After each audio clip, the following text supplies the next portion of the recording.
সুপ্রিয় দর্শক শ্রোতা ভাই বোন, নফল সিয়ামের মধ্যে সবচেয়ে বেশি ফজিলতপূর্ণ সিয়াম হলো আরাফাতের দিনের সিয়াম। আরাফাতের দিনের সিয়ামের ফজিলত এবং মর্যাদা সম্পর্কে সহিহ মুসলিমের হাদিসে বর্ণিত হয়েছে। রাসূল করিম সাল্লাল্লাহু আলাইহি ওয়াসাল্লাম ইরশাদ করেছেন, সিয়ামু ইয়াউমি আরাফা আহতাসিবু আলাল্লাহি আন ইউকাফিরা আস-সানাতাল্লাতী ক্বাবলাহু ওয়াল্লাতী বা'দাহু।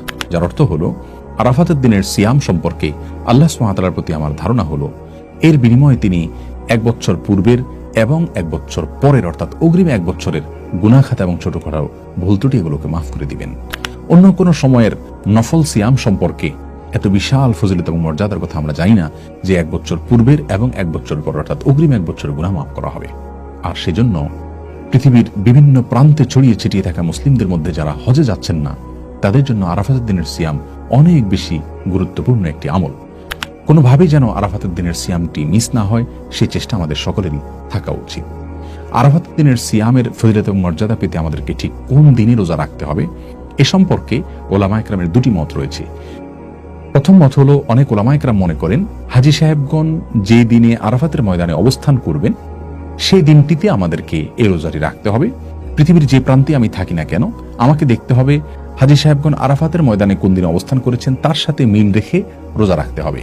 সেটি আমার দেশে জিলহজের 8 তারিখও হতে পারে, জিলহজের 9 তারিখ হতে পারে, অর্থাৎ তারিখটা এখানে মুখ্য না, মুখ্য হলো আরাফাতের অবস্থানটা। কারণ রাসূল করিম সাল্লাল্লাহু আলাইহি ওয়াসাল্লাম এখানে আরাফাতের দিনের রোজা বলেছেন, 8 তারিখ বা 9 তারিখ বলেননি, যার কারণে আমরা আরাফাতের সাথে মিল রেখে রাখবো, আমাদের দেশে তারিখ যাই হোক না কেন। এটি হলো একটি মত। আর দ্বিতীয় আরেকটি মত হলো, এখানে আসলে আরাফাতে অবস্থানটা মুখ্য নয়, বরং মুখ্য হলো তারিখটা। মূলত জিলহজের 9 তারিখেরই অপর নাম হলো ইয়াউমে আরাফা বা আরাফাতের দিন। যেমনি ভাবে জিলহজের 8 তারিখের অপর নাম হলো ইয়াউমে তারবিয়া, জিলহজের 10 তারিখের অপর নাম হলো ইয়াউমুন নাহার।